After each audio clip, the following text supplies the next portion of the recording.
Merci beaucoup Stéphane Poigny.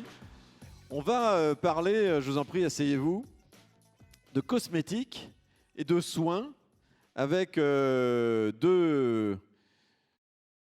comment vous présenter, deux explorateurs de la biodiversité. Alors peut-être un peu moins marine, peut-être un peu plus végétale, vous allez nous dire ça. Katia Ravard, donc le groupe Pierre Fabre, et Stéphane Poigny, Mibel Biochemistry. Vous allez nous parler de formulation de molécules, de la façon dont on peut s'inspirer du vivant ou parfois carrément aller jusqu'à du biomimétisme. Je sais que Stéphane, tu as plusieurs exemples. Mais on va démarrer avec toi, Katia, si vous voulez bien, parce que on est notamment sur une illustration assez concrète qui est que finalement, si on ressemble mieux à la vie, on ne s'en portera que mieux. Donc comment mieux traiter la peau en davantage ressembler à la peau. Merci beaucoup pour cet exposé. Et ensuite, Stéphane, tu nous présenteras une petite galerie d'innovation en cours et déjà lancée chez Mibel. Merci beaucoup, Katia. Merci beaucoup, Alain. Alors, merci.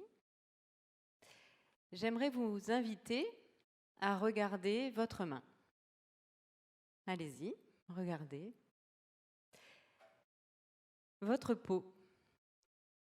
Est-ce que vous savez que c'est le seul organe vital de notre corps que l'on peut toucher, que l'on peut voir, que l'on peut sentir? La peau, elle déploie environ 2 mètres carrés de surface pour nous protéger. Nous protéger au mieux, c'est notre première barrière de protection vis-à-vis des agresseurs externes. L'eau, le vent, la pluie, la pollution, les agents chimiques, les micro-organismes. Est-ce que vous imaginez les trésors d'inventivité qu'elle a su déployer pour y arriver, pour se protéger au mieux, pour nous protéger au mieux? Alors le problème, c'est qu'elle y arrive de moins en moins bien. L'environnement lui est de plus en plus hostile, alors sa barrière protectrice naturelle se fragilise, laisse passer les agresseurs externes et s'enfuir l'eau qui est vitale pour la vie comme pour la peau. Résultat, aujourd'hui, beaucoup de peaux sont en souffrance. Il y a 67% de femmes qui se plaignent d'avoir une peau sensible. Alors ces personnes rapportent un réel impact sur leur qualité de vie. Ce sont des peaux qui ne supportent plus rien, même pas un effleurement. Ça va ne supporter ni coup de chaud, ni coup de froid. Et même leurs produits cosmétiques censés leur apporter des soins vont les agresser. Alors les cosmétiques aujourd'hui, classiquement, ils sont très chargés en nombre d'ingrédients. Alors, je vous invite à regarder dans votre salle de bain, au dos de vos produits. Vous y verrez une liste de mots écrits en majuscules. C'est des mots incompréhensibles. Le message, c'est juste que ce sont les ingrédients de votre formule. Et souvent, une trentaine de mots. Ces 30 ingrédients, c'est souvent trop pour ces peaux douloureuses. Et c'est parfois même des ingrédients inutiles et néfastes pour la planète. Alors, chez Pierre Fabre, notre raison d'être, c'est de prendre soin de l'homme et de son environnement. Alors on a fait naturellement du biomimétisme un axe stratégique d'innovation durable, éthique. Le biomimétisme, c'est s'inspirer du vivant, de son génie, de ses stratégies. Le vivant est génial, la nature est respectueuse d'elle-même. La peau est géniale, elle est intelligente par essence, elle a mis en place des stratégies de protection. Alors pour prendre soin des peaux normales, sensibles, hypersensibles, intolérantes, allergiques, on a misé effectivement sur le fait qu'en mimant la peau et ses stratégies, on allait pouvoir développer des soins dermocosmétiques encore plus bénéfiques pour nos patients et la planète. Alors notre innovation, Pierre Fabre Dermocosmétique, c'est une formule biomimétique de la peau et de ses composants, de la peau et de sa structure fonctionnelle. Pour cela, nous avons innové en 3 étapes. La première, ça a été de classer tous les ingrédients de la peau par famille. Les lipides, les protéines, les sucres, les minéraux. Et chaque famille les rallier à des bénéfices fonctionnels dont la peau a besoin. Alors on a choisi nos ingrédients de formulation dans ces familles. Chaque ingrédient pour un rôle bien précis. Ça nous a permis d'avoir une formule minimaliste, des formules toutes utiles, bénéfiques pour la planète, avec des ingrédients naturels, débarrassés de tout superflu et de matériel controversé. Sur cette image, vous voyez un spectromètre de masse, enfin une image générée par un spectromètre de masse. Chaque pic correspond à un ingrédient. Alors la peau en rouge et tous ses ingrédients, et la formule biomimétique en bleu avec tous ses ingrédients. Vous voyez qu'en les comparant en miroir, ces deux spectres sont complètement identiques. On a là une formule complètement adaptée à la peau. La deuxième étape, ça a été l'art de la galénique. Savoir structurer une formule comme la peau. La première photo, c'est une photo au microscope électronique à balayage de la peau. On y découvre une structure multicouche, une structure lamellaire, des feuillets. C'est la structure naturellement protectrice de la peau. C'est dans ces feuillets que la peau y préserve des lipides qui sont parfaitement bien rangés, comme il faut, une organisation lipidique en double couche. Et c'est ça qui amène une couche imperméable pour éviter que les agents extérieurs passent et que l'eau s'enfuit. Vous voyez sur la deuxième photo, c'est une photo de notre formule.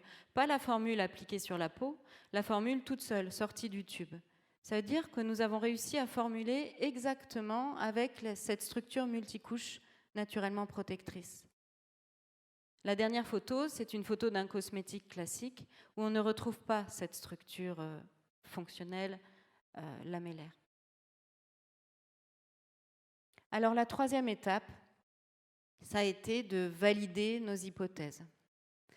Est-ce qu'en formulant comme la peau, en mimant ses composants, en mimant sa structure, est-ce qu'on arrivait avec un bénéfice de plus pour notre peau, pour nos patients? À l'écran, vous avez des images issues d'une technologie de pointe. Je vais essayer de vous parler facilement de la diffraction au rayon X. Vous avez ici des images que renvoie la peau. Et ces images montrent la conformation lipidique naturelle dans notre peau. Donc les lipides, c'est cette fameuse fonction barrière naturelle qui protège notre peau. Vous voyez qu'une peau normale, toute seule, elle renvoie la courbe noire. Une peau normale sur laquelle on a appliqué des formules biomimétiques renvoie les courbes marron et jaune. On a exactement la même image. Ce qui veut dire qu'en fait, la conformation lipidique de la peau n'a pas changé lorsque la crème biomimétique a été appliquée. On peut imaginer facilement que cette formule mimétique de la peau, quand elle rentre en contact de la peau, elle vient s'y fondre. Et les lipides de la formule, qui sont comme les lipides endogènes, viennent rejoindre les lipides de la peau et viennent au contraire renforcer cette fonction barrière naturelle sans dégrader la bonne conformation qui fait cette étanchéité et cette protection. A l'inverse, un cosmétique classique sur le graphe rose renvoie une image différente, ce qui laisse supposer qu'en appliquant cette crème, on a une barrière lipidique qui n'est pas optimale, en tout cas qui n'est pas organisée comme la barrière naturelle. Alors on l'a compris, les lipides de la formule, schématiquement sur ce schéma, ils viennent combler les petits trous pour réparer cette barrière, pour renforcer la barrière naturellement protectrice de la peau. Alors sur ce schéma aussi, on comprend qu'ainsi, on limite la perte en eau. Alors on l'a démontré en mesurant le taux d'hydratation à la surface de la peau chez des patients ayant une peau sensible. Chez ces patients, l'hydratation est vraiment un enjeu. Quand vous regardez la première courbe, la courbe noire, c'est un taux d'hydratation tout plat. C'est le défaut de ces peaux-là. Quand on applique un cosmétique classique en noir ou un cosmétique biomimétique en rouge, on obtient un taux d'hydratation optimal intense et significativement plus durable avec la crème biomimétique. Alors, ce qui est intéressant à comprendre ici, c'est que quand on recherche un pouvoir hydratant dans un cosmétique classique, on les charge en paraffine, en silicone, qui sont des matières qui sont très efficaces quand on recherche ce pouvoir d'hydratation. Elles sont très efficaces, elles vont se comporter comme un pansement occlusif à la surface de la peau et elles vont empêcher le phénomène de déshydratation.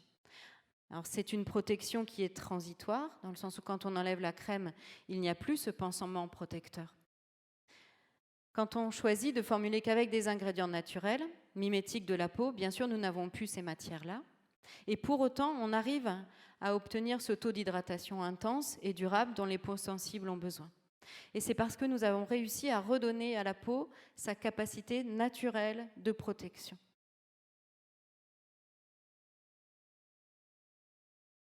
Alors le biomimétisme, c'est vrai, ça nous a permis cette innovation, formule, mais la bioinspiration chez Pierre Fabre, c'est dans notre ADN depuis toujours. Ça fait bientôt 60 ans que la nature pour nous, c'est un trésor à préserver et c'est aussi un trésor source d'innovation, ce qui nous a permis de développer également des actifs pharmacologiques innovants.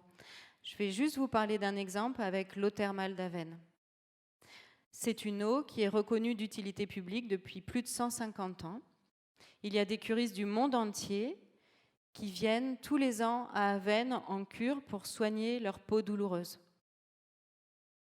Ça fait plus de 20 ans que des chercheurs du CNRS, de Sorbonne Université, des chercheurs de Pierre Fabre, nous essayons de comprendre le pouvoir de cette eau.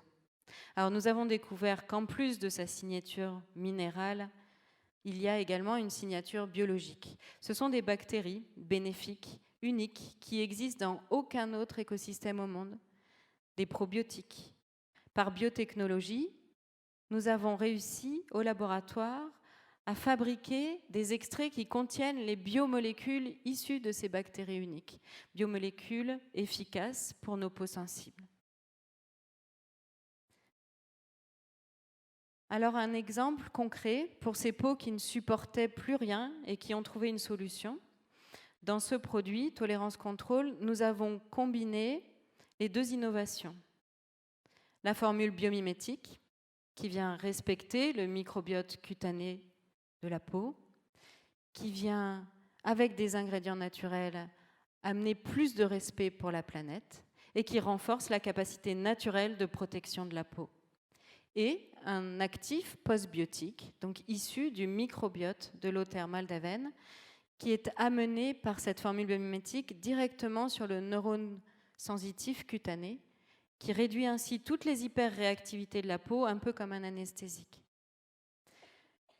Ce produit, au-delà d'illustrer notre engagement dans le biomimétisme, ça illustre aussi notre démarche Conscious Care. C'est notre charte de développement chez Pierre Fabre. Bien sûr, nous sommes un laboratoire dermocosmétique. On se doit de produire des produits sûrs et efficaces. Mais pour aller au-delà, on s'engage aussi à n'utiliser aucune substance controversée, le juste nécessaire, le juste nombre d'ingrédients, des formules toutes utiles. Nous avons également des formules qui sont biodégradables, respectueuses de l'environnement, des ingrédients naturels, des packs éco-conçus et un sourcing éthique. Et nous nous engageons à plus de transparence sur le rôle de chaque ingrédient de nos formules. D'ici 2022, il y aura pour plus de facilité pour nos patients, consommateurs, un code A, B, C ou D. C'est une cotation du Green Impact Index pour permettre un choix facilité et en regardant en fait l'impact sociétal et environnemental que peut avoir un produit cosmétique. Alors voilà, mimer la nature, ça a été pour nous une innovation pour amener des soins dermocosmétiques encore plus bénéfiques pour nos patients et plus bénéfiques pour la planète. Parce qu'après tout, s'inspirer du vivant, c'est être cohérent. C'est prendre soin de l'homme, de son environnement, parce que tout est lié.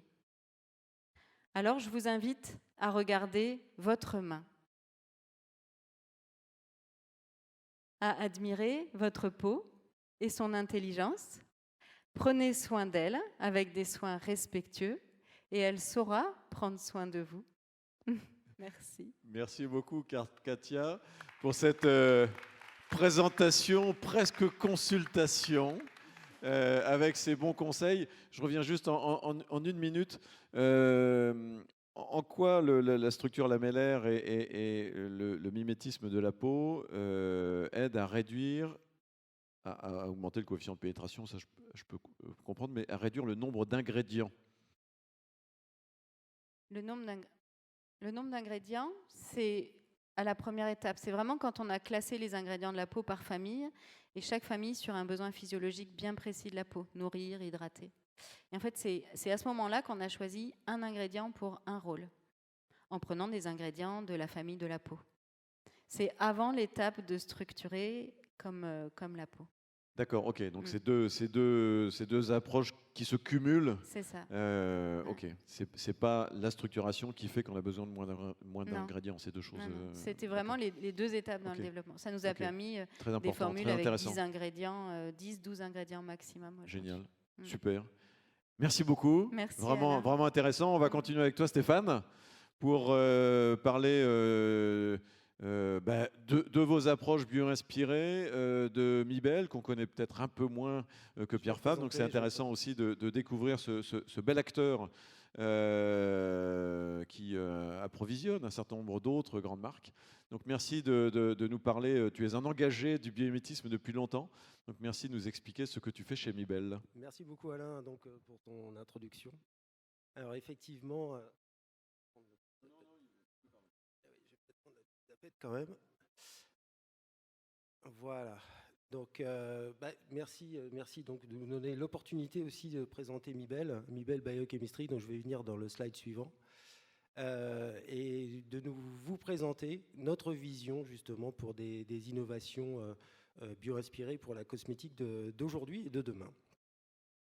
Alors avant toute chose, qui sommes-nous? Donc Mibelle Biochemistry, nous sommes une entité suisse, donc d'un groupe important en Suisse qui s'appelle Migros, qui est la plus grande enseigne de distribution en Suisse avec à peu près 130 000 employés.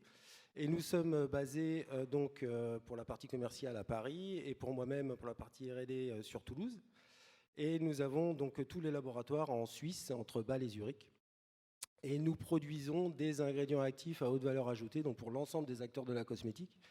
C'est ce que tu disais, des grands, des petits. Et nous sommes distribués dans le monde entier par un système de distribution. Et nous avons donc des filiales en Suisse, en France et aux États-Unis. Alors, je voulais vous présenter donc rapidement finalement une galerie de nos technologies biomimétiques et bio-inspirées. Alors, tout simplement en commençant par un constat très très simple. Vous avez ici le motto de l'entreprise et Mibelle Biochemistry a fêté ses 30 ans cette année. Et le motto de l'entreprise, donc le slogan, c'est Inspired by Nature, Realized by Science. Et je pense qu'on ne pouvait pas fitter mieux, correspondre mieux au Biomime Expo avec un slogan comme celui-ci. Alors, un premier exemple qui peut paraître tout à fait étonnant et qui est tout à fait en résonance avec le biomimétisme marin, c'est effectivement trouver un intérêt dans un venin pour traiter les peaux sensibles. Alors en fait, c'est parti d'un constat relativement simple, c'est que un grand nombre d'espèces venimeuses détiennent finalement, quand elles injectent leur venin, ont dans cette composition moléculaire une botte secrète, on va appeler ça comme ça, puisque finalement une protéine est intégrée dans ce venin, donc parmi toutes les molécules toxiques, et cette protéine est plutôt dédiée étant un inhibiteur de la douleur. Alors pourquoi? Tout simplement pour inhiber la douleur très localement, pour pouvoir anesthésier localement et finalement injecter encore plus de venin. Donc pour augmenter la capacité justement d'action de ce venin et de rapidité. Alors ce qui était très intéressant, c'est que cette protéine en question inhibitrice de la douleur a été identifiée et a été donc sous le nom de APHC1 et a été donc décrite comme étant capable également d'inhiber un récepteur cutané chez l'homme qui est appelé donc récepteur TRPV1 que vous connaissez peut-être depuis la semaine dernière puisque finalement, qu'est-ce qui s'est passé? C'est que le prix Nobel de médecine 2021 a été attribué aux découvreurs des récepteurs à la douleur et à la chaleur cutanée, dont le récepteur TRPV1. Donc vous avez peut-être entendu parler cette semaine. Alors nous avons, bien entendu, on n'est pas allé jusqu'à travailler l'anémone de mer ou nous aller jusqu'à extraire une anémone de mer, bien entendu. Par contre, nous sommes allés jusqu'à synthétiser la séquence peptidique qui mime le site actif qui va chélater ce récepteur et inhiber ce récepteur TRPV1. Donc vous avez ici la représentation d'un pentapeptide. Quand je dis pentapeptide, donc c'est finalement 5 aminoacides greffés les uns à l'acide des autres. Les aminoacides, bien sûr, c'est les briques élémentaires de la vie. Hein. Et donc vous voyez, par exemple, le titre informatif, c'est Arg-Felval. Donc c'est pas un dialecte particulier, ça pourrait très bien correspondre à un dialecte ou quelque chose comme ça, mais non, c'est un enchaînement particulier. Si vous mettez les aminoacides dans un sens différent, mais je sélectionne les mêmes, vous perdez l'activité. Voilà. Donc ça, c'est un point très important.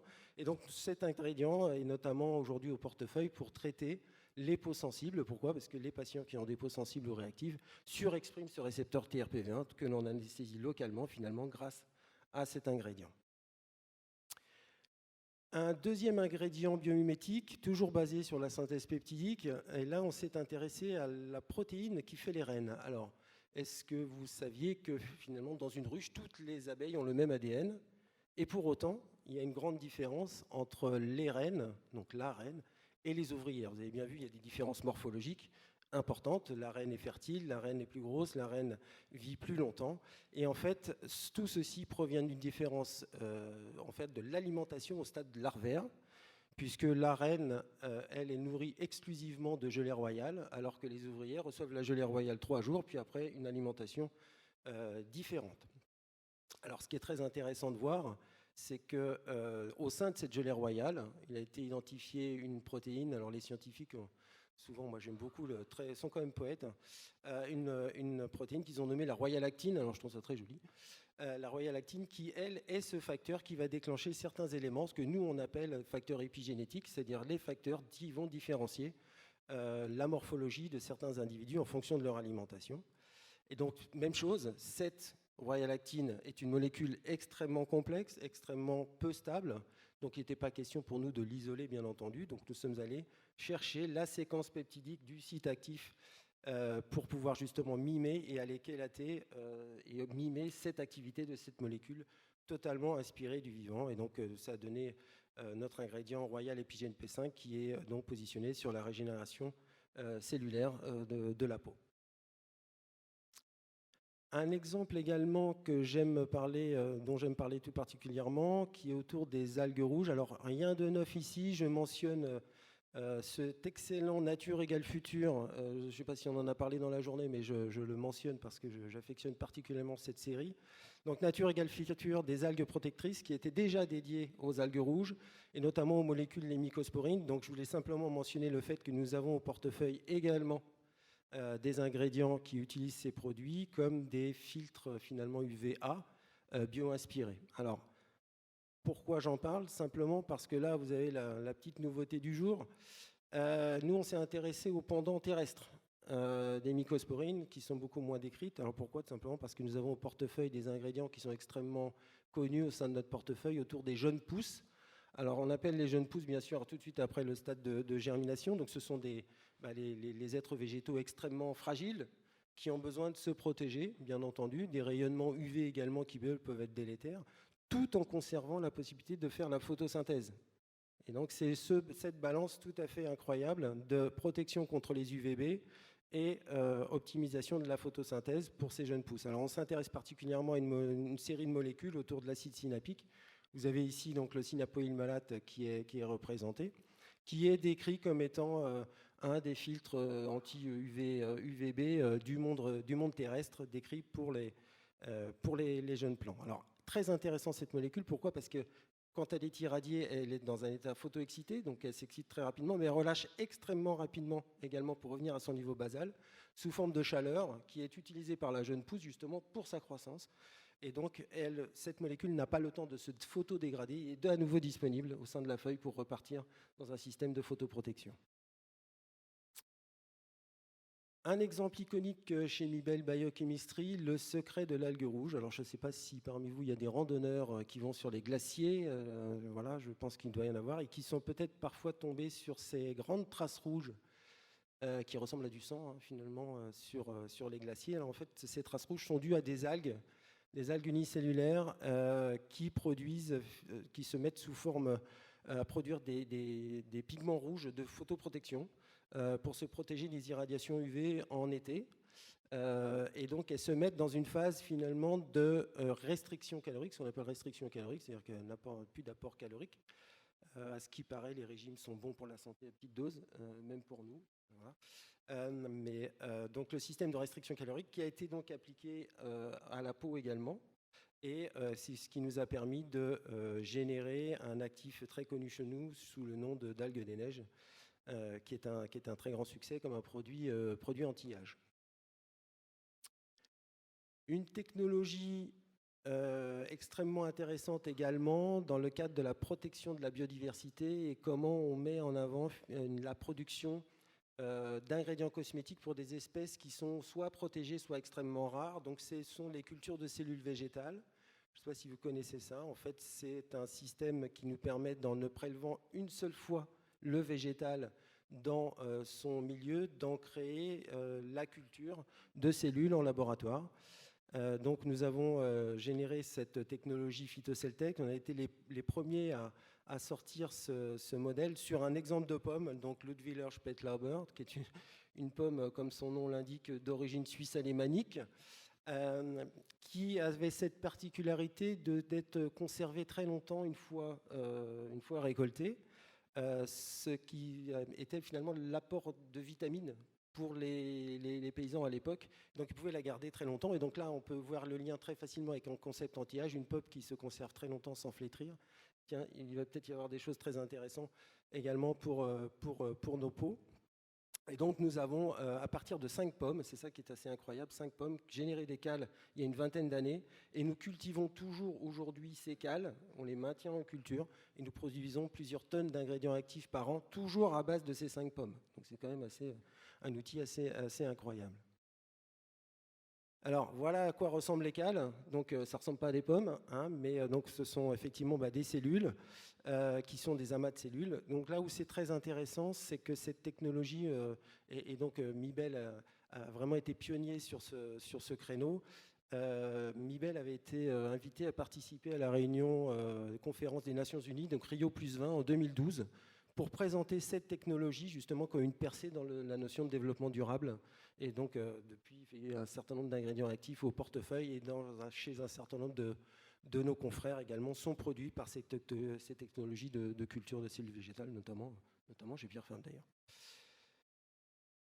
Un dernier exemple qui est vraiment un des plus récents chez nous, c'est parler des mousses, parce que c'est vraiment, j'adore cette thématique des mousses. Vous avez d'ailleurs une photo, c'est dans mon jardin, donc vous avez une magnifique mousse.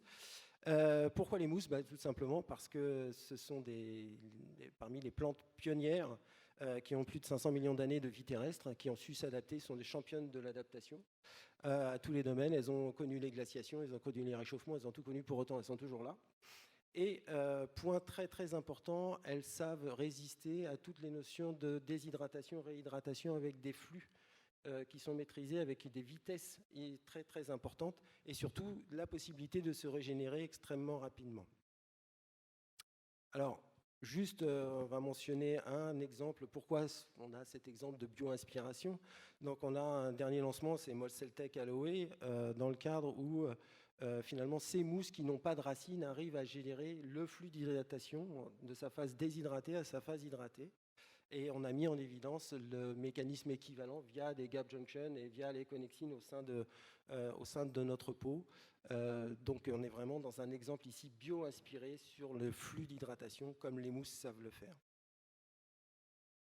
Alors je voulais finir, Alain, en rappelant que le biomimscope que nous avions réalisé est toujours en ligne, puisque je suis allé vérifier hier. Donc si ça vous intéresse, je pense qu'il y a des choses qui peuvent vraiment être très très intéressantes. Donc on avait refait une revue complète du biomimétisme de l'inspiration, une revue du portefeuille, notamment avec un grand passage sur les mousses. Donc entre Alain, moi-même et mon collègue Vincent Briffaut, directeur des ventes chez Mibel Bayo France.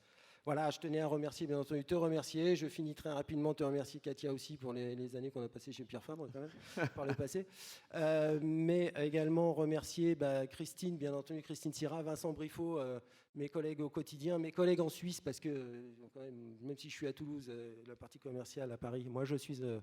nos laboratoires sont en Suisse, c'est très important. Et bien sûr, nos clients qui nous font confiance depuis des années. Et puis, restez connectés parce que les surprises continuent à arriver. Voilà. Merci beaucoup Stéphane. Stéphane Poigny pour Mibel, Katia Ravard pour Groupe Pierre Fabre.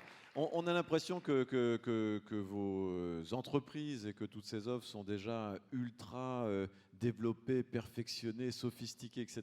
Et on se rend compte que en réalité, le biomimétisme continue à ouvrir des nouvelles voies que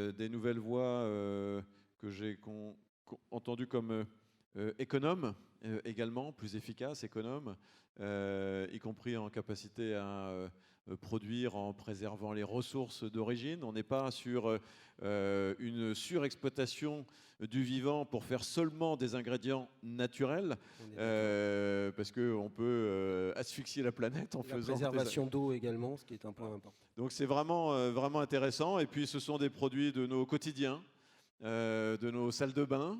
Peut-être que certains diraient qu'il y en a trop, pas assez, j'en sais rien. Je n'ai pas d'avis sur la question. Mais en tout cas, ce sont des produits qui sont chez nous.